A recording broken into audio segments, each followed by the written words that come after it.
কি ধ্যান করব। ঠাকুর হঠাৎ তাকিয়ে দেখছেন যে মন্দিরটি এখনো আছে, এই একটি মাত্র মন্দির তিনি নিজে হাতে সৃষ্টি করেছিলেন, হুজুর মহারাজের মন্দির। হুজুর মহারাজের মন্দিরে তাকিয়ে দেখলেন তার জননী, তার গর্ভধারিণী মন্দির থেকে সিঁড়ি বেয়ে নেমে চলে আসছেন। আমি তখন জন্মাইনি।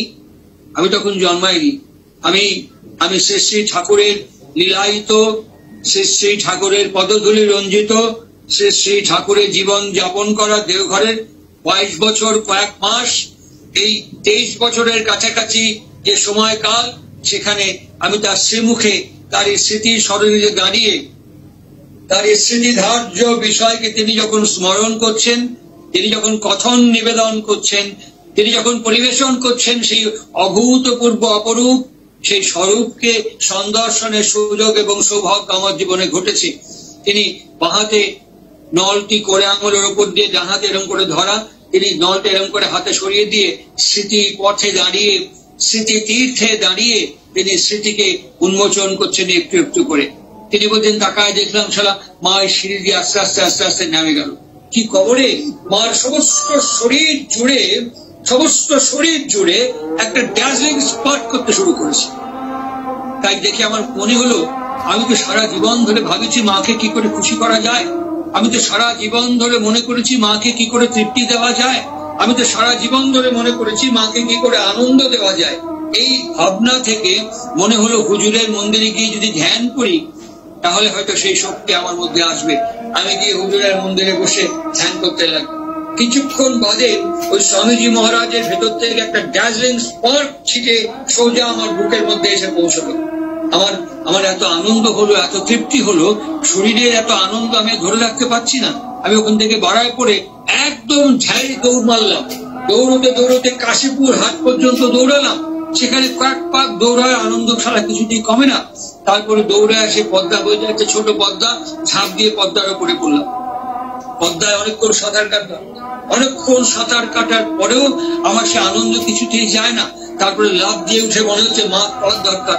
মাকে পাওয়ার জন্য ছুটতে আনন্দ নিয়ে ছুটতে মার কাছে এসে দাঁড়াইছি। আমি যে সবে জলের থেকে উঠে আসেছি, আমাদের মাটির মেঝে গোবর দিয়ে মাটি দিয়ে লাপা হয়েছে, আমার গা দিয়ে ঝরঝর করে জল গড়ায় পড়তেছে, ওই লাপা মেঝে কাদা ক্যাক করে যাচ্ছে। মা বলে ডাকতে গিয়ে যখন দাঁড়াইছি, মা আমার দিকে তাকায় দেখলো যে আমার গা দিয়ে জল কাদা হয়ে গেছে। ওখানে মা দাঁড়িয়ে ঠাস করে ডান হাতে আমার গালে একখান চড় মারল।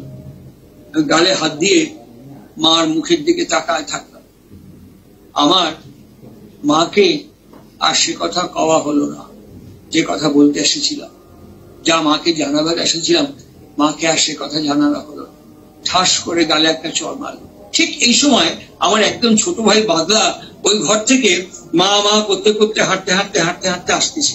আর মা ওই দেখে এরকম করে বাদলাকে কোলে তুলে নিয়ে বাদলার পায়ে যে একটু কাদা লাগিয়েছিল, শাড়ির আঁচল দিয়ে পায়ের তলটা বাদলার মুছাই দিচ্ছে আর কোলে করে আদর করতেছে।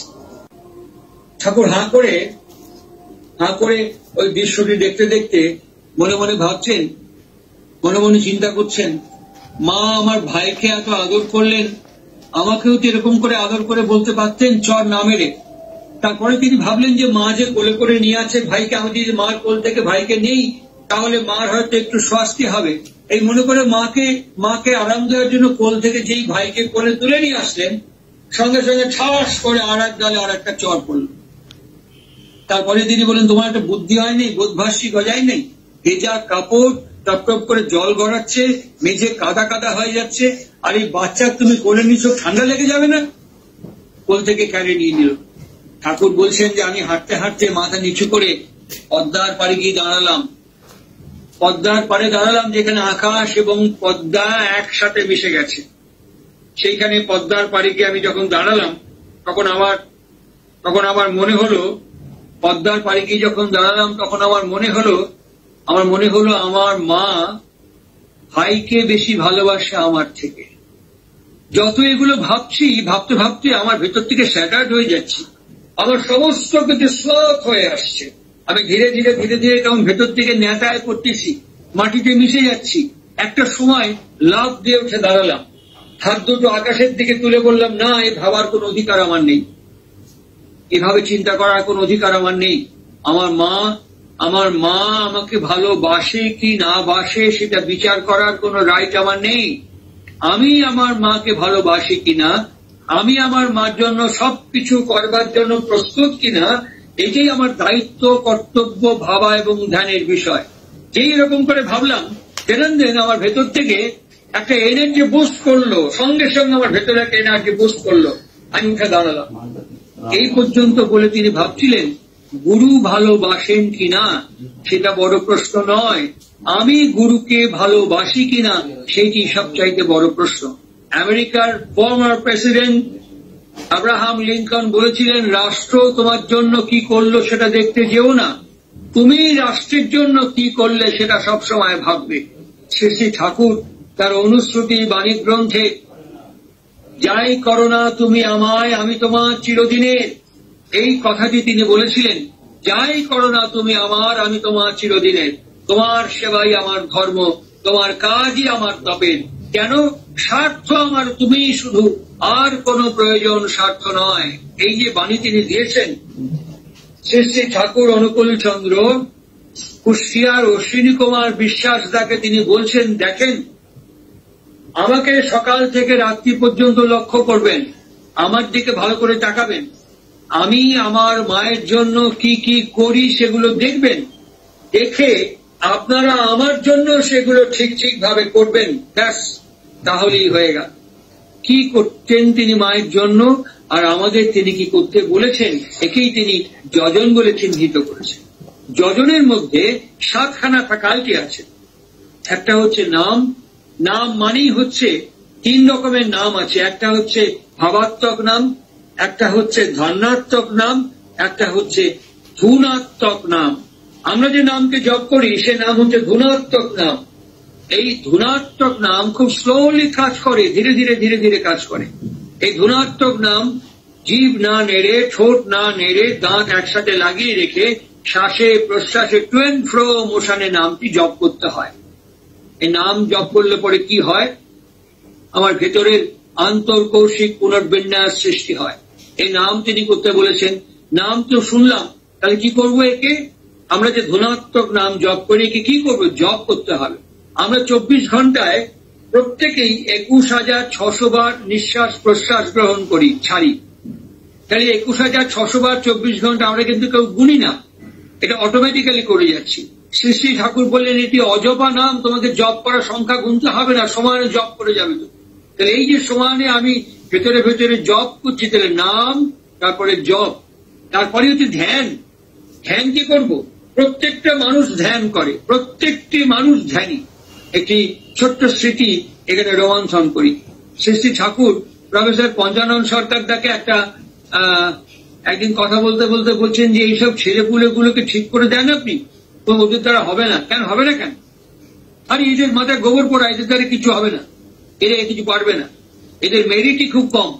ঠাকুর হাসতে হাসতে সালা কয় কি পাগল, হ্যাঁ আমি তো কই সালা মেরিট গ্রো করার দেওয়া যায় থ্রু লাভ, ভালোবাসার ভেতর দিয়ে। পঞ্চানন সরকার অবাক হয়ে ঠাকুরের দিকে তাকিয়েছিলেন।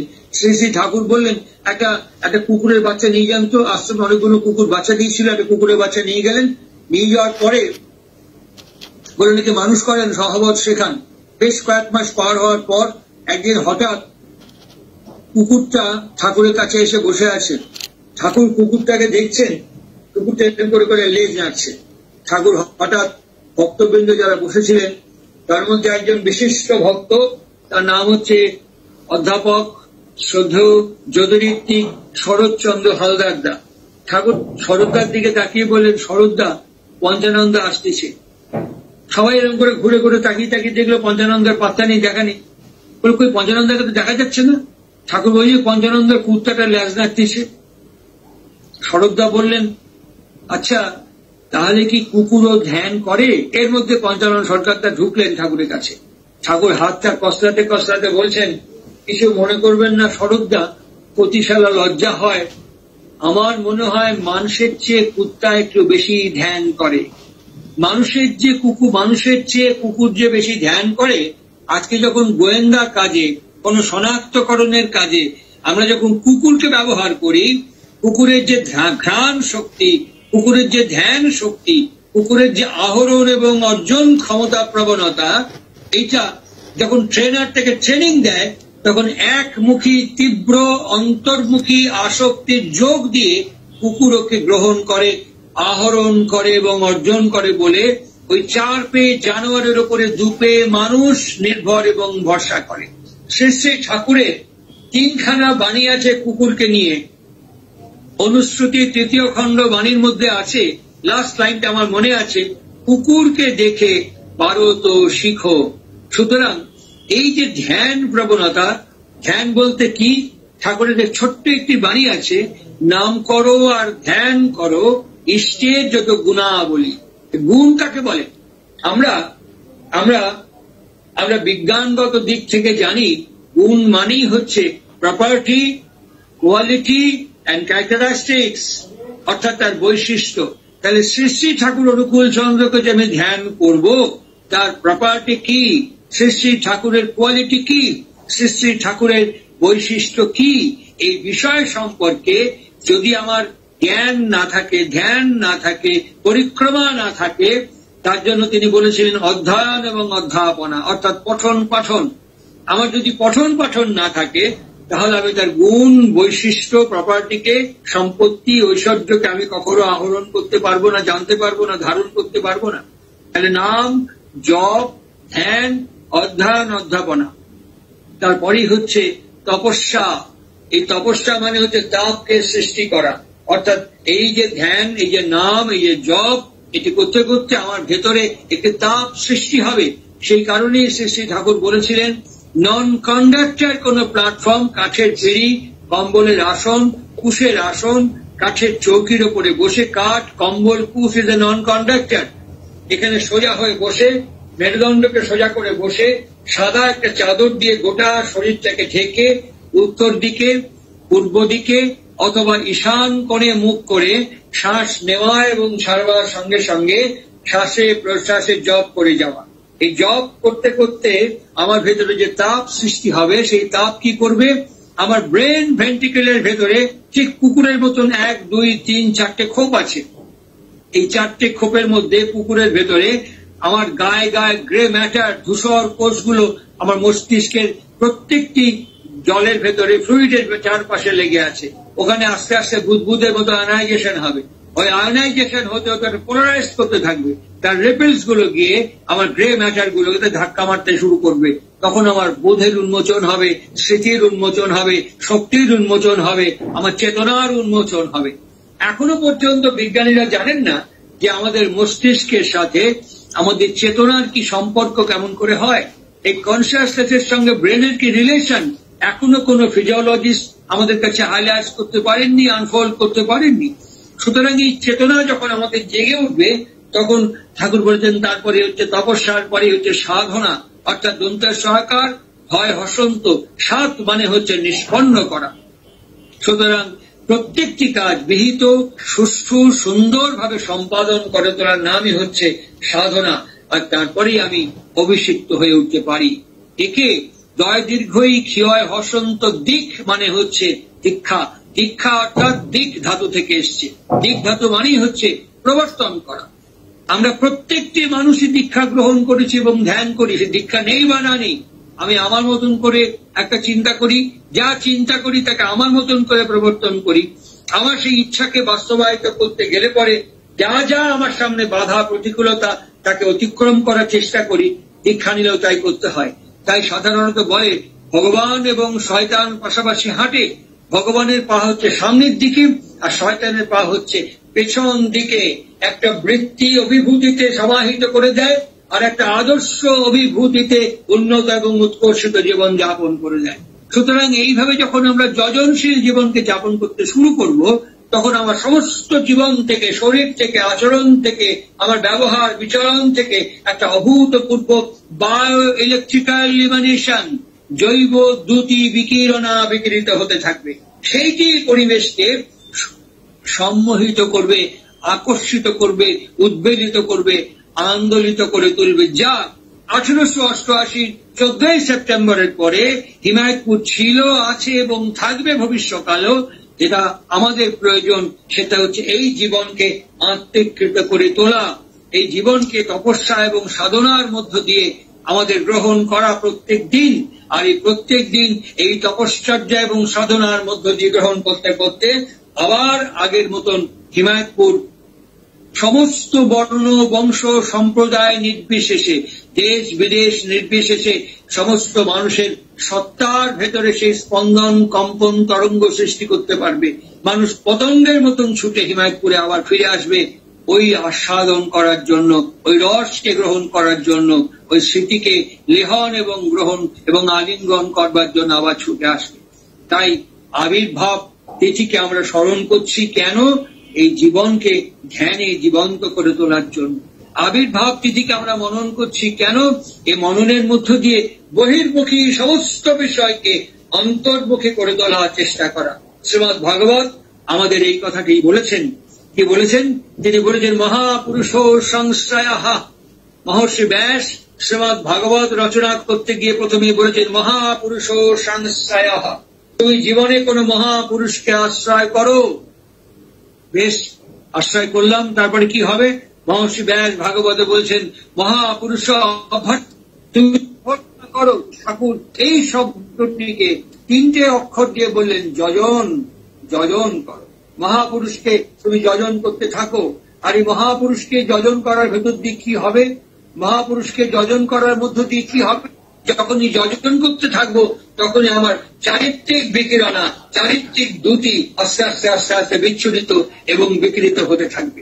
মহর্ষি ব্যাসকে জিজ্ঞাসা করা হয়েছিল যে মহাপুরুষকে অভ্যর্চনা করলে পরে, সংশ্রয় করে অভ্যর্চনা করলে পরে কি হবে? মহর্ষি ব্যাস তার উত্তরে বলছেন হৃদন্তস্থ হি অভদ্রাণী বিধু, হৃদন্তস্থ হি অভদ্রাণী বিধুনতি।